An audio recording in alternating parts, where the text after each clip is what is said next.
দুইবার জাপান গেছি। প্রথম আমি 2005-এ গেছি। তো আমি সকালে এক ফ্যাক্টরিতে গেছি, তো যা দেখতেছি ওয়াটার গান দিয়ে একজন পরিষ্কার করতেছে। ওইখানে লেদারের ফ্যাক্টরি ছিল, দামি দামি পার্টস তৈরি হইতো, মেয়েদের ব্যাগ, মানি ব্যাগ।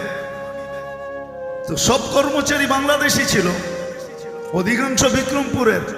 তো আমি উপরে চলে গেছি, জিজ্ঞেস করলাম এই সাত সকালে এত ঠান্ডার ভিতরে ওয়াটার গান দিয়া দেখলাম একজন মহিলা ওয়াশ করে, একে হাইসা দিয়া বলতেছে আমাদের মালিকের স্ত্রী।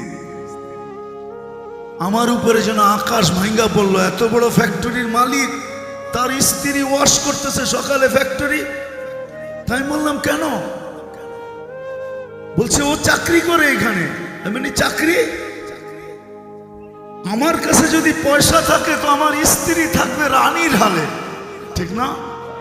হ্যাঁ, কি বলেন? একটার জায়গায় চাকর দিমু ওকে 10টা, একটাই তো বউ, 10টা দিমু না তো কয়টা দিমু, ঠিক না? কয়েক ডজন হয়তো, তাইলে না চিন্তা করতাম, একটা ওয়াইফ। তো বলছে হুজুর শোনেন, স্বামী স্ত্রী বটে, কিন্তু জুয়া খেলার পয়সা ও কোথায় পাবে? স্বামী তো জুয়া খেলার পয়সা দিবে না, হোটেলে খাবে এই পয়সা কে দিবে? ও যে মদ খাবে এই পয়সা কে দিবে? দুইজনে থাকে, থাকারটা ব্যবহার জায়গা দিবে, ঠিক আছে, একটু কাপড় চোপড় কিনা দিবে, ঠিক আছে, বাড়তি খরচটা এক পয়সাও দিবে না।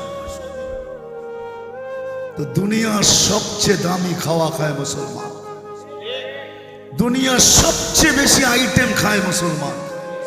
আমি সত্য বলতেছি, 2008-এ আমার সফর ছিল ইউরোপ, এন্টার ইউরোপ, 25 দেশ। আমি ইটালিতে বসেছিলাম, বলোনিয়া। তো দোস্ত ইস্তেমা চলতেছিল, দস্তরখানে খাওয়া লাগছে। আমার পাশে বসা ছিল ইটালির এক শিল্পপতি, তো নবমুসলিম। তো আমাকে বলতেছে মুফতি সাহেব, ইসলামের আগে আমরা জানতাম না যে খাওয়ারও এত আইটেম হয়। আমরা তো সারাদিন কর্মব্যস্ত থাকতাম, মেশিনকে হার মানায় দিত আমাদের কর্মব্যস্ততা। গাড়িতে চলতে চলতে হয়তো একটা ডোনেট খায় নিলাম, না হয় একটা বার্গার সার্গার, হয়তো একটা হটডগ শটডগ, হ্যাঁ একটা কাবাব সাবাব, আর লোকে একটা ড্রিঙ্কস আর একটা মদের বোতল। কেননা দস্তরখানে মাছের আইটেম ছিল 25টা। তো বলতেছিল যে আমার ইয়াকিন হয়ে গেছে যে জান্নাতে এত আইটেম হবে। কেননা ইসলামের আগে খাওয়ার এত আইটেম, তো কসম খায় বলতেছিল যে আমার জানা ছিল না, জানা ছিল না। আমি 2019-এ সময় লাগাইছি আমেরিকাতে। ইউসুফ নামে ইংল্যান্ডের এক সিঙ্গার আছে, এখন নাম ইউসুফর, ইংলিশ নাম বড় বিদগুটে, দাঁত ভাঙ্গা যাবে, আমি এই জন্য ওটা মুখস্থ করি নাই। তো বড় সেলিব্রিটি না, এখনো নেটে দিলে পাওয়া যাবে, ওর গান আছে। তো বলতো যে ইসলামের আগে যে এত খাওয়া আর ইসলামে যে এত সুখ, এটা আমার জানা ছিল না। আমি তো ভাবতাম আমি বড় সেলিব্রিটি, মেয়েরা আমাকে ছোঁয়ার জন্য পাগল ছিল, অটোগ্রাফ নেওয়ার জন্য হুড়াহুড়ি হইতো, আর গান যখন গাইতাম তো পাউন্ডের বৃষ্টি পড়তো। তো মসজিদে বসে বলতেছে মুফতি সাহেব, খোদার কসম করে তোমাকে বলতেছি, দুনিয়া আমার দিকে তাকায় ছিল, কিন্তু আমার ভিতরে যে একটা অগ্নিগিরি ছিল, বলছে দুনিয়ার সবচেয়ে বড় অগ্নিগিরি ইন্দোনেশিয়া, আমি 4 বার গেছি এখানে। তো বলছে ওই অগ্নিগিরিকে হার মানায় দিত আমার দিলের ভিতরে যে অগ্নিগিরি ছিল, শূন্যতার অগ্নিগিরি। বলে আমি যেদিন মুসলমান হইলাম ওই দিন মনে হয় যে ওই অগ্নিগিরিটা কোথায় হাওয়া হয়ে গেল। আর আজকে আমি চাটাইতে যে মজা পাই, ঘুমাইতে মসজিদে, বলছে দুনিয়ার কোন 7 স্টারে আমি এই মজা পাই না। বলে আজকে আমার বিশ্বাস হইতেছে যে দুনিয়ায় খানার এত আইটেম। আমি আপনাদেরকে খাওয়া কারগুজারি শুনাইতেছি না, দিলে লাগানোর জন্য বলতেছি। আমার সফর হইতেছিল তারেক জামিল আর আমি একসাথে জিবুতি, ইস্তেমা ছিল আমাদের ওইখানে। পড়ায় 60টা গোত্র আসছে, ইস্তেমা অ্যাটেন্ড করছে। তো সবাই আমাদেরকে এসে বলতেছে আমরা কাল দুপুরে তোমাদেরকে আমাদের ডিশ খাওয়াবো। আমাদের যে বিশেষ খানা হয় 60 গোত্র। তো ওইখানের যে জিম্মাদার ছিলেন সে আমাদেরকে ইশারা দিছে, হা বলো নাহলে কিন্তু গুলি করে দিবে। কেননা এটা সোমালিয়ার সাথে আজ থেকে 10-12 বছর আগে তখন সোমালিয়া যুদ্ধ চলতেছিল। একদিকে সোমালিয়া, একদিকে ইথিওপিয়া, একদিকে এরিট্রিয়া। তোমরা হাকরা দাও, তো হাকরা দিছেন। দুপুরে যখন গেছি এরকম বড় মাঠ হবে, হলরুম, খানা রেডি করছে 60 আইটেম। তারেক জামিল আমার হাত ধইরা পাশের কামরাই ছিল, চলো খাইতে চলতে চলো। গেলাম, আমারে বলতেছে খাও এখন। অনুমতি তো দিলা সবার আগে জোরে, কেন আমি তো ইশারা দেখে অনুমতি দিছি, আমি এর আগেও গেছি। তা আমি একে বললাম সবগুলা খাওয়ান না, দেখতে থাকো, যেটা তোমার রুচি লাগে ওটার থেকে 2-4 লোকমা খায় নাও, হয়ে যাবে। তো দুনিয়ার সবচেয়ে বেশি আইটেম খায় মুসলমান। রাগ হয় না, দুনিয়ার সবচেয়ে দামি পোশাক ব্যবহার করে মুসলমান, তারপরও নির্যাতিত কেন? আরেকটা কথা যদি বুঝাইতে চাই আপনাদেরকে, আজকে তো আমরা 99 ওদের রঙে রঙিন হইলাম, ওদের এশকে দেওয়ানা হইলাম, ভালোবাসায় আমরা দেওয়ানা, ওদের রঙে আমরা রঙিন, ওদের কালচারই আমাদের কালচার, ওদের সাজসজ্জাই আমাদের সাজসজ্জা। তারপরও ওরা আমাদেরকে নির্যাতন করে কেন? আমার কথা বোঝেন কিন্তু, কেন নির্যাতন করে? আমরা তো ওদের মতোই। আমাদের যুবকের চুল দেখেন, স্টাইল দেখেন, 14 তারিখ দেখেন, 31st নাইট দেখেন, যতগুলা জিনিস আছে আমরা সমভাবে ওদের চেয়ে ধুমধামেও আমরা পালন করি। তারপরে ওরা আমাদেরকে মাথায় নেয় না কেন, বুকে লাগায় না কেন? রব্বে কাবার কসম, কোনদিন ওরা আপনাকে বুকে লাগাবে না। আপনি যতই বিকেনি পোড়া ঘোরেন, যুবক তোমার পায়ে হাতে রাখি, তুমি যতই ওদের স্টাইলে নিজেকে চেঞ্জ করো, কোনদিন তোমাকে বুকে লাগাবে না। কেননা ওরা তোমার রূপরেখা দেখে না, ওরা দেখছে অনলাইনে, ওরা দেখা নিছে জন্ম নিবন্ধনের সময় যেখানে ধর্ম লেখা, ওইখানে তুমি কি লেখা আসছো? ওইখানে তুমি ইসলাম লেখা আসছো। যেই দিন তুমি স্কুলে ভর্তি হয়েছ, ফরমের ভিতরে তুমি ধর্মের জায়গায় ইসলাম লেখা আসছো।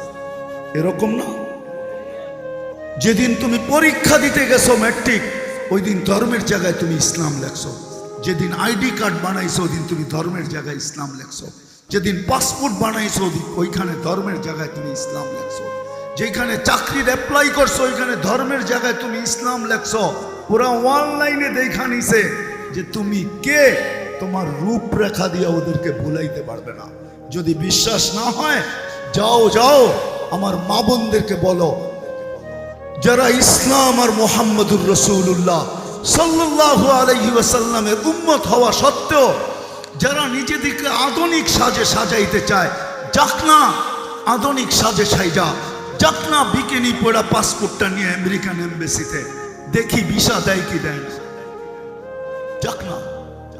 আমি তো দুনিয়ার কম এমবেসি দেখি নাই, 99টা তো দেখছি, নাইলে 99 দেশে গেলাম কি করে? রাগ হয় না আমার কথা?